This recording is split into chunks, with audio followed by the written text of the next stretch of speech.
here, back again with another video. So today's video is going to be a little different than my previous videos, mainly because instead of looking at a single movie and reviewing it, we're going to be taking a look at 3 movies and reviewing them all at once.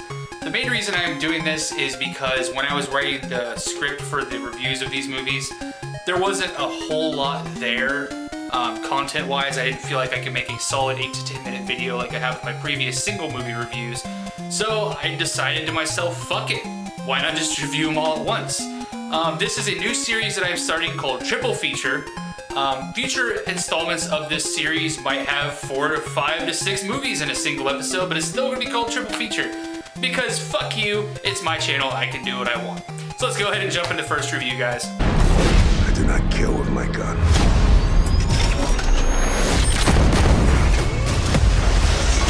I kill with my heart. So the first movie we're going to be taking a look at today is The Dark Tower, directed by Nicolas Arcel and starring Idris Elba and Matthew McConaughey. This movie is a continuation of the book series by the same name, written by Stephen King. If you guys have never read them, I highly recommend them. Fucking amazing books. So the movie revolves around Roland Deschain, played by Idris Elba, as he hunts down Walter Paddock, aka the Man in Black, played by Matthew McConaughey. The Man in Black is an all-powerful wizard who exists in that universe who wants to destroy the Dark Tower, which will basically cause the universe to collide on itself. Now, moving on to the things that I liked about this movie, I thought Idris Elba did a pretty good job as Roland Deschain. He did a good job bringing the character to life. I thought that Matthew McConaughey fucking killed it. This is easily one of the best roles I've ever seen him do. I really liked seeing him in a role that we don't see him in very often, you know, something darker and grittier than what he usually does. I also really enjoyed the action sequences, especially the one towards the end when Roland clears out an entire warehouse of like 80 dudes with his dual revolver pistols in like 5 minutes. That was a really, really well done scene. The action sequences were very well choreographed in that part. Moving on to the stuff that I did not like. After seeing it, I start to understand now why it was such a negatively received movie. It only has a 16% on Rotten Tomatoes, which is one of the lowest scores of the year. Personally, I didn't think the score should have been that low, but I've read the books and know what's going on. One of the reasons I say that is because they did an absolutely awful job of setting up the story for newcomers who have never read the books before. One of the worst things you can do when making an adaptation of, say, a book or a show or a comic book is expecting your audience to have already read that and expecting your audience to already know what is going on. That is a horrible idea, and as always is going to result in your movie getting a very low score. Personally myself, the movie was okay. I mean, like I said, it had some good performances, but pacing was a little off.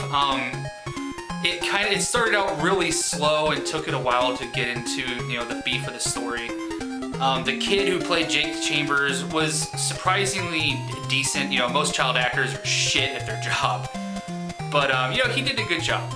In the end, if you guys read the books, I highly recommend it. I think you guys will enjoy it. If you haven't read the books but are interested in the movie, I highly recommend reading the books first, because like I said, you're gonna be fucking clueless going into this movie if you haven't read the books. So in the end, I give The Dark Tower a 6 out of 10. You Logans mustn't be as simple-minded as people say. People say that. I'm naked back here, so no bacon. So the next movie we're going to be taking a look at today is Logan Lucky, directed by Steven Soderbergh and starring Channing Tatum and Adam Driver. So this movie revolves around 2 brothers who plan a heist at the Charlotte Motor Speedway during a NASCAR race. I'm not going to go too much into detail because I did enjoy this one and I recommend it to you guys. I thought Channing Tatum and Adam Driver did a really good job together. They played well off of each other and they were believable as brothers. My favorite character was definitely Adam Driver. He had great comedic timing throughout the entire movie. One thing I did not particularly like about it was I don't think Daniel Craig, who did do a good job in the movie, don't get me wrong, but I don't think he was necessarily the right choice for the type of character that he was cast in. I think someone like Danny McBride would have been much better in that role, but like I said, he still did a good job. I'm just kind of being nitpicky with it. For those of you who recognize the name Steven Soderbergh, he was the guy who directed the Ocean's remakes back in the early 2000s with George Clooney, Brad Pitt, Matt Damon, and all of them. I love those movies. I think as far as heist movies go, those are definitely up in the top tier.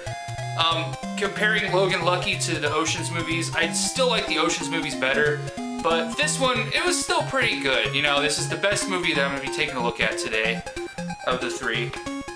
I do, like I said before, I do recommend it to you guys. So my final score for this was a 7 out of 10. My bad. You're bad. So last and definitely least of the three movies we're going to be taking a look at today is The Hitman's Bodyguard, directed by Patrick Hughes and starring Samuel L. Jackson and Ryan Reynolds. So the movie revolves around a professional bodyguard as he escorts a hitman to the world court to testify. This movie was very, very weak. The plot was horrible, the action was very boring, the effects were terrible, and most of the acting was just awful. I did think that Ryan Reynolds and Sam Jackson did a very good job playing off of each other because they're both such great comedic actors. But at the same time, there were scenes that you could tell they didn't exactly know what to do, and that's mainly because of the awful directing of the film. I thought Salma Hayek did a boring job. Her character was just so plain and generic. I also thought that Gary Oldman, surprisingly, was the worst character in this movie. Which is, like I said, is surprising because he's such a good actor. I mean, the Dark Knight movies, when he was playing Commissioner Gordon, he was fucking great in those movies. It was definitely my favorite performance of his. But, you know, like I said, the action was very boring. It was all just very, you know, the car chases was just going down a street and then someone would be shooting at him and that was it. The effects, like I said, were terrible. The worst by far was the green screen effects. There were several scenes throughout that I could tell were green screen. It just took me out of the experience because it just looked like shit. Like, there's one scene in particular where Ryan Reynolds is sitting at like an outside bar in Amsterdam and he's talking about like how he hates Sam Jackson's character. And in the background, Sam Jackson's like fighting a bunch of dudes. And it's so obvious that they just plopped Ryan Reynolds in front of a green screen and just had him speak out his lines. And it's like, why didn't you just set up multiple cameras in the previous scene that you shot where Sam Jackson's fighting all the dudes behind him and just have it be in one shot so that it doesn't look like shit? There were a few scenes I did laugh at pretty well, you know, that's just because Sam Jackson and Ryan Reynolds, like I said, are really funny. This movie just left a lot to be desired. I went into it with higher expectations than I probably should have. But, like I said, it was just not good at all. This movie gets a 4 out of 10. Hey guys, thank you so much for watching. As usual, if you like what you saw, please subscribe. Leave me a comment down below if you guys have any suggestions for any movies you want me to take a look at. Give me a like as well. Until next time, I'm Dank. What the fuck?